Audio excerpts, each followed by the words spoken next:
وحسنا دعاء ولبها بينك كالبرة بش شعبان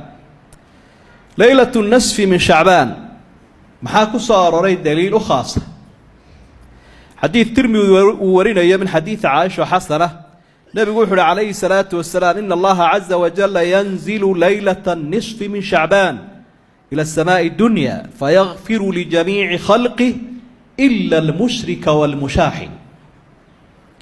هذين كابش شعبان أي كالبركة تا إلهي بسمادة سكو سودقية وسودقتان السقا وقارون كمخلوق الله مدهين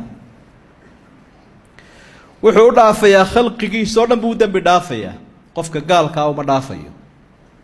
qofka mushaaxinkaana uma dhaafayo mushaaxinku waxa weeye qofka naxli iyo nacaybsiyo walaalkii ugu jiro ciil iyo carab badan qaba ciil qabe oo cuqdad badan dadka u haya bal arrinta khatarteeda qofkii gaalka ahaa liiskiisi la raaciyay gaalkii looma dambi dhaafayo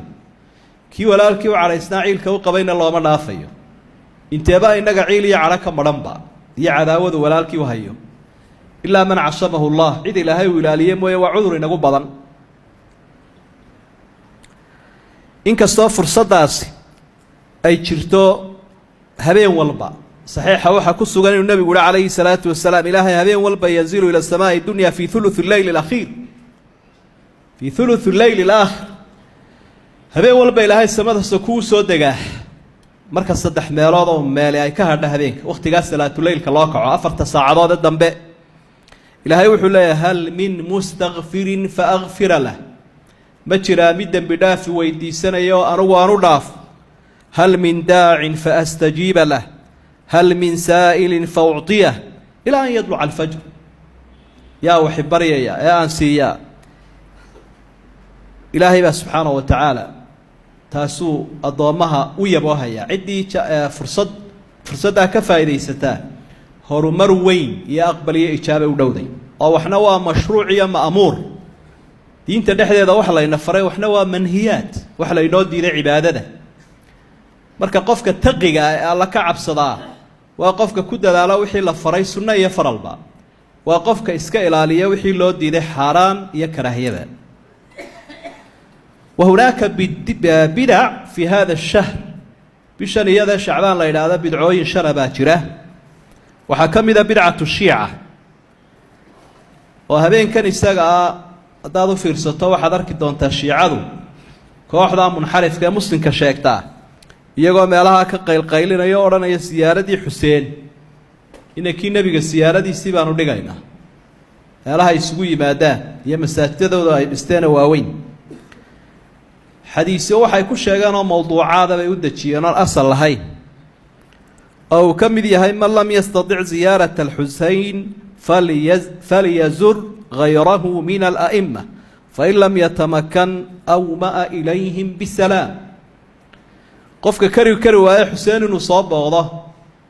yaalka uu ku aasan yahay a'imada kalaha soo booqdo a'imada u jeedaan waa ayatullayaashooda kii kari waayana xaqooda salaanta هاو إشارة حديث بيقول لك يا عندك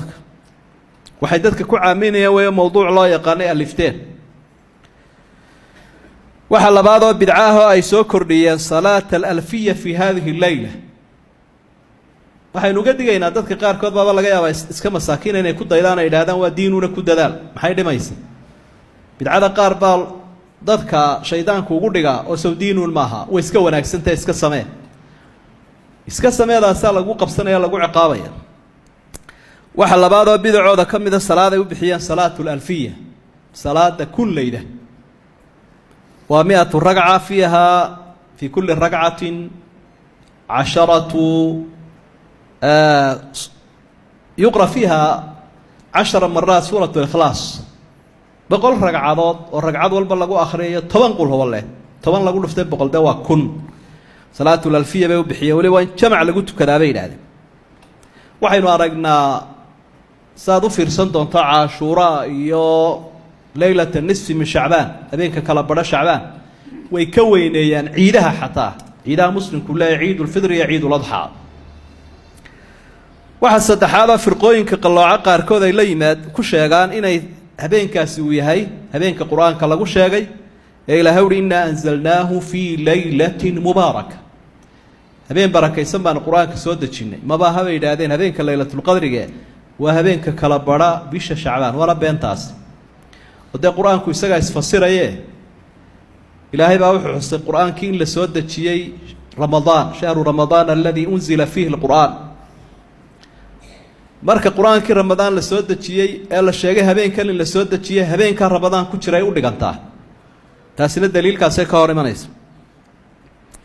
waxa afraado bidcooyinka kamida takhsiisu leylati bil qiyaam wan nahaari bis siyam li hadith la asla lahu indahum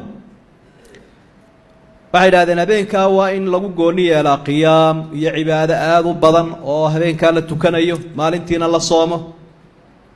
waxay u soo qaateen رأي أي دجيان حديث كشجان إلى إذا كانت ليلة النصف من شعبان فقوموا ليلها وصوموا نهارها هذه كامر كجادان مالنتينا صومها بين كينا عبادة شتاجا بدعة واحد كم إذا صلاة الله يقانا صلاة الرغائب مرك قاركود وقت جنيت كذا مرك قاركود وكدوان إمام النووي رحمه الله مركو كور رمي يوحى ولها صلاة الرغائب وصلاة الشعبان بدعتان منكرتان قبيحتان لبدا صلادود midna shacbaan la tukado midna la yiraahdo salaada jacaylkiiyo raqbadii abateedka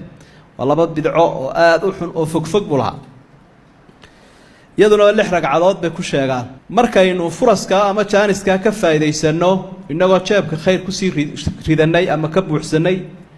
una diyaar garowna insha Allah ta'ala ayaynu gaari ramadaan